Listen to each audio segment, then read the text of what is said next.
Assalamualaikum warahmatullahi wabarakatuh. Perkenalkan, nama saya Elisira Setiawati, nomor NIM 2021333267. Kami di sini akan menerangkan tentang manusia dan lingkungan hidup. 1. Manusia dan lingkungan hidupnya. 2. Ekosistem. 3. Proses ekologi. Hakikat lingkungan hidup dibagi menjadi 2, abiotik dan biotik. Suatu daerah yang ditempati oleh makhluk hidup yang hidup bersama dengan benda hidup dan tak hidup di dalamnya. Faktor yang menentukan sifat lingkungan hidup, jenis dan jumlah masing-masing unsur di dalamnya. 2. Interaksi antara unsur dalam lingkungan hidup. 3. Perilaku atau kondisi unsur lingkungan hidup. 4. Faktor non-material seperti cahaya, suhu, iklim. Misalnya lingkungan hidup di gurun pasir pasti berbeda dengan di kutub. Manusia memengaruhi dan dipengaruhi oleh lingkungan, aksi dan koaksi. Mutu lingkungan berkaitan dengan mutu hidup. Semakin tinggi mutu hidup, semakin tinggi pula usaha memenuhi kebutuhan dasar dalam lingkungan. Contoh, penggunaan tisu sebagai pengganti lap atau sapu tangan, tisu, kertas, pohon, hutan. Ekosistem oikos rumah, sistem hubungan timbal balik. Ekosistem suatu sistem lingkungan yang terbentuk dari hubungan timbal balik antara makhluk hidup dan lingkungannya. 1. Setiap komponen dalam ekosistem memiliki fungsi dan peran sendiri-sendiri.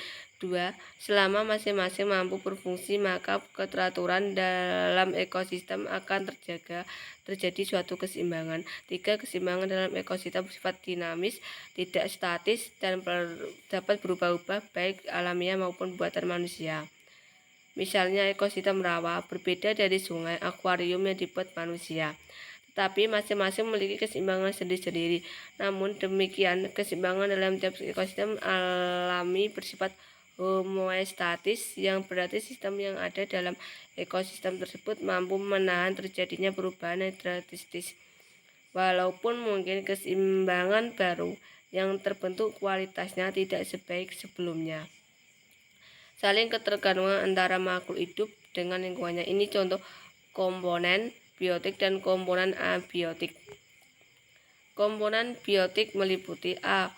Autotrofik, makhluk hidup yang mampu menghasilkan makanannya sendiri, misal tumbuhan hijau. B. Heterotrofik, makhluk hidup yang tidak mampu menghasilkan makanannya sendiri, misalnya hewan dan manusia. 3. Komponen penyusun biotik. A. Produsen, mampu menghasilkan atau mesintesa makanan bahan organik dan dari bahan anorganik, contoh tumbuhan hijau. B. Konsumen, kelompok organisme ini tidak mampu mensintesa makanan sendiri, hanya mengkonsumsi makanan yang sudah jadi, contoh hewan dan manusia. C. Pengurai, dekomposer, kelompok organisme heterotrof yang mampu mengurai organisme lain yang telah menjadi bahan-bahan lain yang anorganik untuk dikembalikan ke bakteri dan jamur. Ini contoh bakteri sama jamur. Ini contoh pengurai.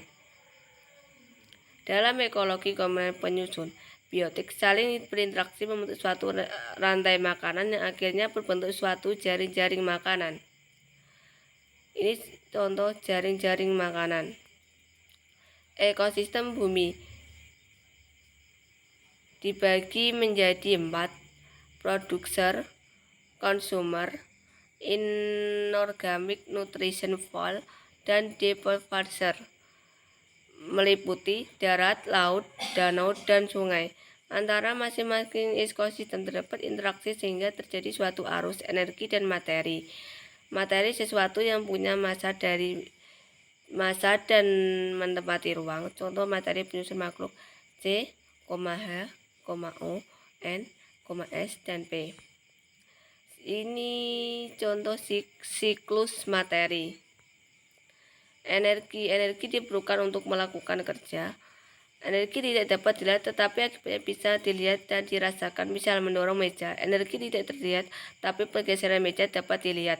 Sumber energi: matahari, air panas, bumi, angin, biomasa, dan lain sebagainya. Energi matahari dipancarkan dalam bentuk cahaya yang kemudian ditangkap oleh tumbuhan hijau dan diubah menjadi energi kimia melalui proses fotosintesa. Energi kimia yang dihasilkan produsen akan mengalir ke konsumen melalui proses memakan dalam bentuk aliran materi dan perubahan bentuk energi dan akan berakhir pada penguraian yang bakal mengembalikan lagi kepada alam. Dalam rantai makanan, materi dan energi mengalir dari yang dimakan jadi yang memakan. Materi memiliki aliran berupa daur, sedangkan arus energi bersifat satu arah.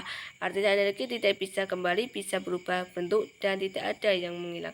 Ini contoh energi. Ini contoh daur materi dan aliran energi. 3. Proses ekologi. Ini contoh fotosintesis. A. Fotosintesis. Gas ozon O3. Lapisan gas ozon O3 atmosfer berperan sebagai pelindung bumi dari sinar matahari gelombang pendek yang sangat merusak dan mematikan. Kerusakan lapisan O3 dapat menghancurkan kehidupan di bumi, kecuali mereka yang hidup di dalam air karena dilindungi oleh lapisan air. Ini contoh ozone depletion process. 2. Penambatan nitrogen. Nitrogen merupakan salah satu unsur utama penyusun kehidupan nitrogen dan asam amino dan protein. Nitrogen diserap tumbuhan melalui akar sebagai nitrogen terikat, kemudian disintesa menjadi protein nabati yang nantinya dimakan hewan dan diubah menjadi protein hewani seperti daging, susu, telur, dan lain sebagainya. Udara mengandung sekitar 80% gas N2, tapi tidak dapat dimaafkan secara langsung. Ini contoh siklus nitrogen. Organisme penghambat udara yang hidup bebas adalah bakteri dan ganggang biru hijau, MS azotebater, dan ganggang anabaena. Di sawah penghambat N2, udara dapat mencapai 80 kilo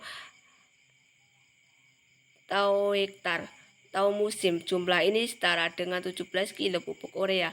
Organisme penghambat udara yang hidup yang bersimbiosis, misalnya bakteri Rhizobium bersimbiosis dengan pintil akar aneka tumbuhan legum, ganggang biru hijau bersimbiosis dengan aneka tumbuhan paku azolla menempati bagian daun azolla. Ini contoh pintil akar hasil simbiose akar aneka tanaman kacang dengan Rhizobium. Ini contoh pintil akar tanaman Leguminosae dan kacang-kacangan. Ini pintil akar dan Rhizobium. Ini contoh aneka tumbuhan legium, orok-orok, kaliandra, dan lamtoro, serta azolla sangat baik digunakan sebagai pupuk hijau. Selain kandungan N yang tinggi, juga dapat digunakan untuk memperbaiki struktur tanah. Pengguna pupuk urea dalam jumlah besar akan menghambat pertumbuhan organisme. Penghambat N juga akan berakibat pada pencemaran lingkungan. Maka dari itu, penambatan udara secara biologis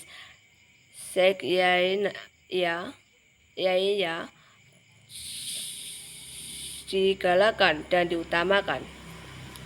3. Pengendalian populasi. 1. Populasi. 2. Pertumbuhan populasi. 3. Faktor pengendalian populasi. Keterbatasan sumber makanan, keterbatasan air, musuh dan pemangsa, kompetensi interspesies dan atau intrapesies, penyakit, bencana alam. Adanya pengendalian populasi sangat penting dalam rangka mencegah terjadinya ledakan populasi yang membahayakan lingkungan. Ini contoh populasi kuda di Sumbawa tahun 2005. Kehadiran mangsa dan pemangsa dapat dilihat dari sudut yang berbeda, misalnya mengutamakan atau merugikan. Kehadiran enceng gondok waduk merugikan karena mengurai debit air, namun debit dalam jumlah kecil mampu membersihkan kolam air. Menguntungkan. Penangkapan ular sawah dalam jumlah besar akan menyebabkan ledakan populasi tikus yang akhirnya akan merugikan pertanian. Penyerbukan dan pembuahan merupakan rangkaian proses untuk mempertahankan jenis pada tumbuhan. Penggunaan pestisida berlebihan dan mengganggu populasi serangga atau hewan penyerbuk lainnya akhirnya akan mempengaruhi produksi buah. 5. Kemampuan memperbarui diri. Sumber daya alam yang dapat diperbarui. Ada pulau yang tidak dapat diperbarui sebagai tambang mineral. SDA yang dapat diperbarui misalnya udara, air, ikan, dan laut. Itulah materi yang bisa saya sampaikan. Mudah-mudahan anak-anak bisa memahami materi yang saya sampaikan. Wassalamualaikum warahmatullahi wabarakatuh.